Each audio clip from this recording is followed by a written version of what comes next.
on the stair. We spoke of was and when, although I wasn't there. He said I was his friend, which came as some surprise. I spoke into his eyes. I thought you died alone a long, long time ago. Oh no, not me. I never lost control. Your face to face with the man who sold the world.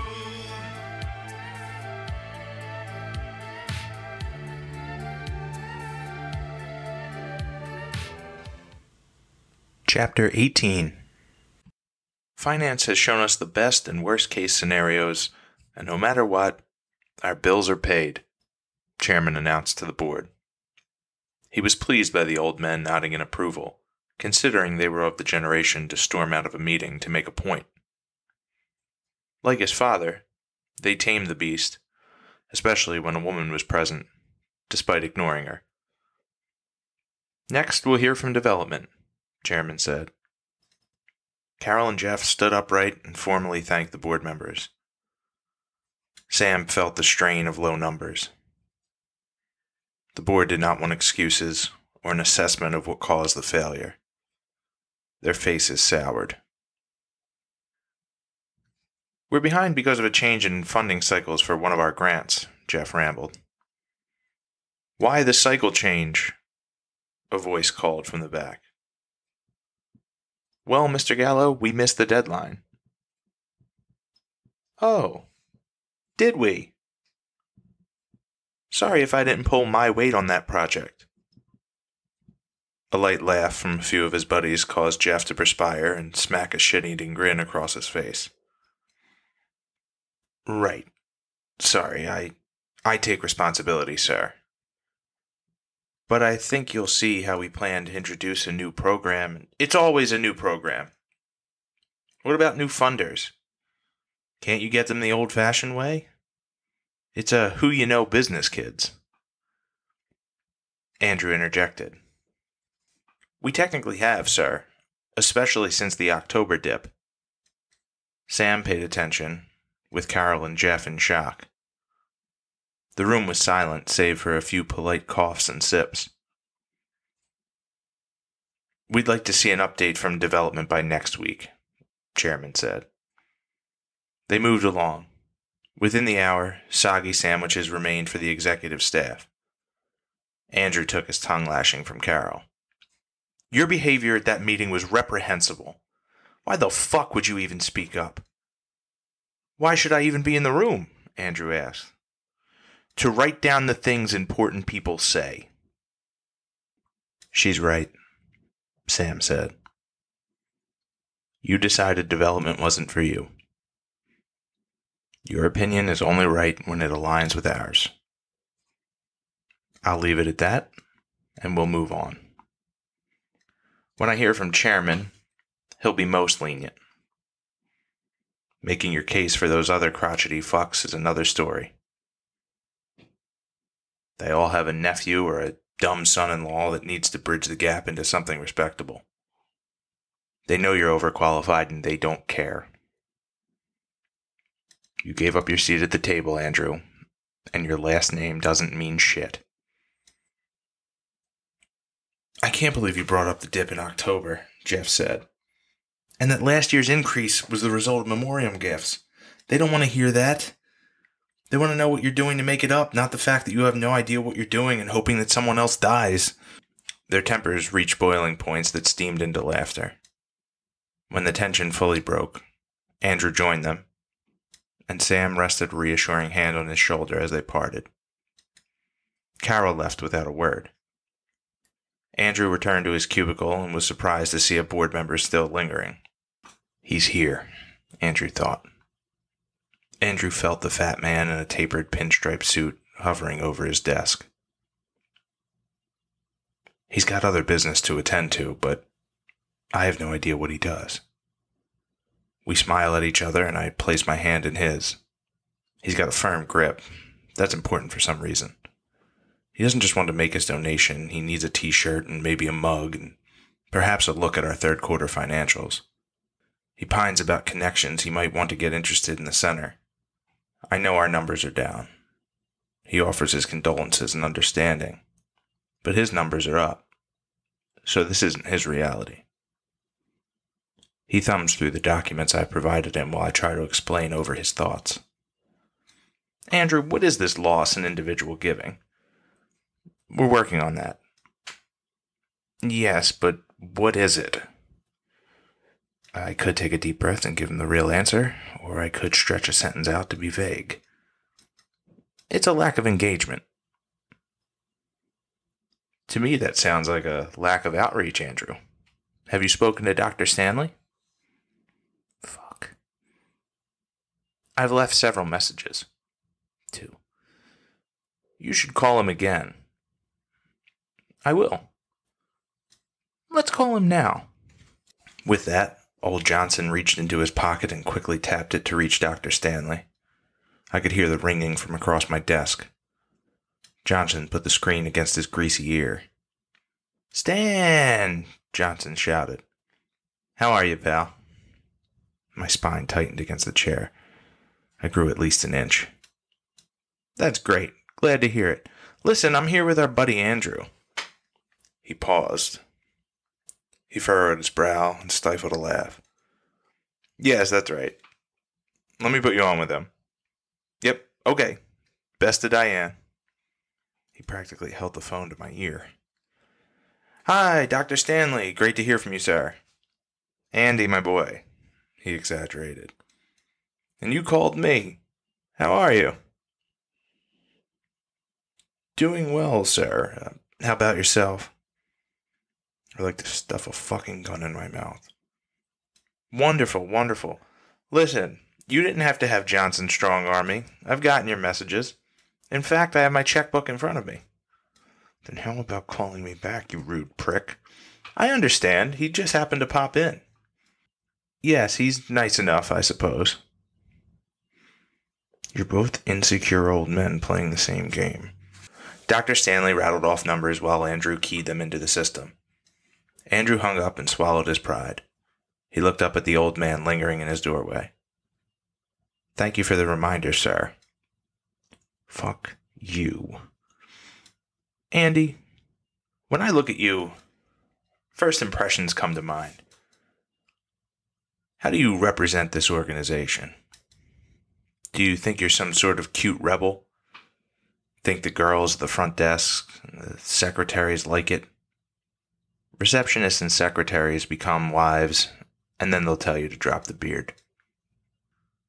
Are you living out a fantasy? You're a soldier, Andrew. Nothing more.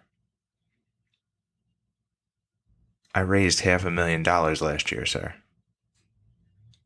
Could have doubled it if you shaved your goddamn face. Andrew and Jeff faced each other in a window booth on display to the 6-car parking lot of a 24-hour Greasy Spoon. Neon yellow lights washed out their buzz. They had rolled through a depressing happy hour, and this was the second time Jeff heard the story from today. Yeah. That's who these people are, Andrew. They don't give a fuck about us or the mission. We act like they're supposed to make us look good, but it only works if we do it for them. Even then, we're stuck. So what's our next move? We could cold call. You're kidding. No. No one answers the fucking phone, and when they do, they don't want us on the other end of it. What about getting more personal with the people we already know? Jeff hated it, and he knew it would work. They would update a video, remind the media they were there, chauffeur around the people who made their work possible. Jeff had a lot of ass-kissing and catching up to do. Coffee meetings, tours, letters of appreciation. Hungry? Jeff asked. His coffee cup was filled, and in seconds they were pouring Heinz over golden fries and patty melts. We all learn from someone, even if it means ridding ourselves of their qualities, Jeff said. Of course, Andrew agreed. Why do we repeat it? Jeff asked. Everything that matters is out of our control. We can manufacture a personality and a reality. We know who we are on the inside. Jeff trailed off for a moment, and then started again. My dad would take off on the weekends, like get out of town. We thought it was for the best, a break from the chaos. Then, without fail, every Tuesday it seemed to get worse than the week before. You know that trope about dads not hugging you? Andrew responded. I got to experience the true story. As vicious as my old man was, there was warmth. It was usually tied to achievements, sports, report cards, hot girlfriend when the time came. We didn't have any of that when it mattered, Andrew said. Not in the formative years. Jeff remembered the crack of his father's palm against his face, evolving into a thud of a closed fist as he got older. And still, he felt bad for the kid across the table from him. At least the abuse had some feeling behind it. Jeff's father was a martyr and a god to the law and order crowd. He made peace with the flaws after his murder, but never memorialized his father. Not in the way his mother and sister did.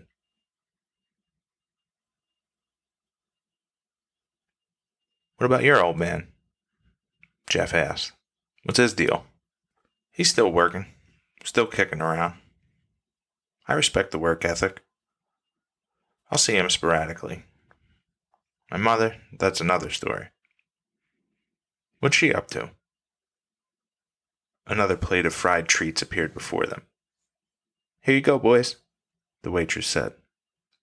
With one motion, she left new straws on the table and grabbed a fresh pot of coffee without breaking her stride to serve the cab drivers beginning their nights. Andrew exchanged a smile with her and then kept his eyes on the table. Jesus, she's still on her feet like that? You ever think about helping her out? Jeff asked.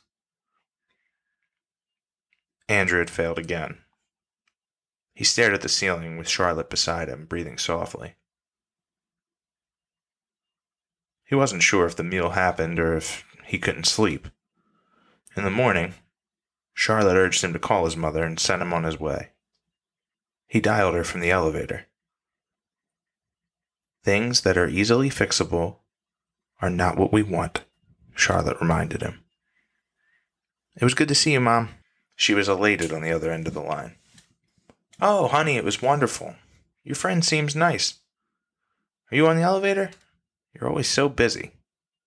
I'm not busy. You could wait to call me when you're situated. Why? What would I need that sort of privacy for? I'm listening. The elevator's robotic ding interrupted, and the doors opened on the 4th floor.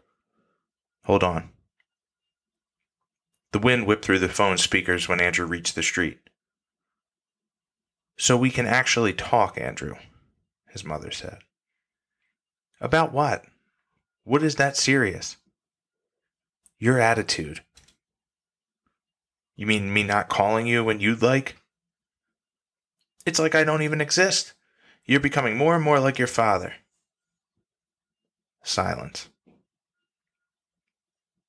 Andrew thought about hanging up. Instead, he flipped it on her.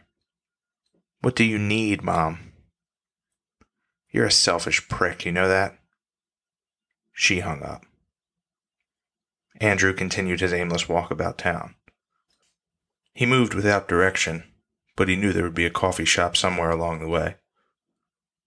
He poured a hot dark roast down his throat. It was bitter, and it killed whatever he was feeling.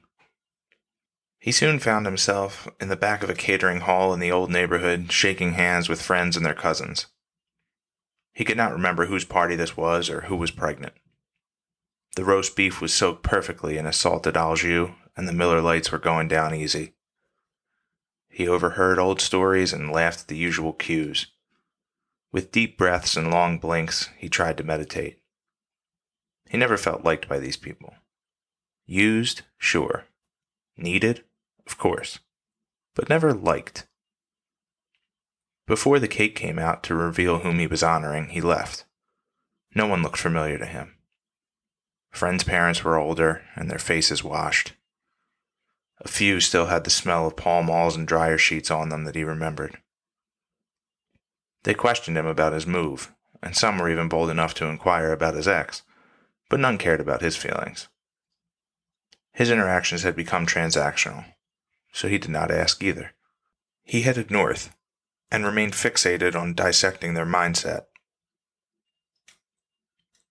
He thought about how many had asked about his mother. They conditioned him to do well, but not too well, for fear of becoming an elitist.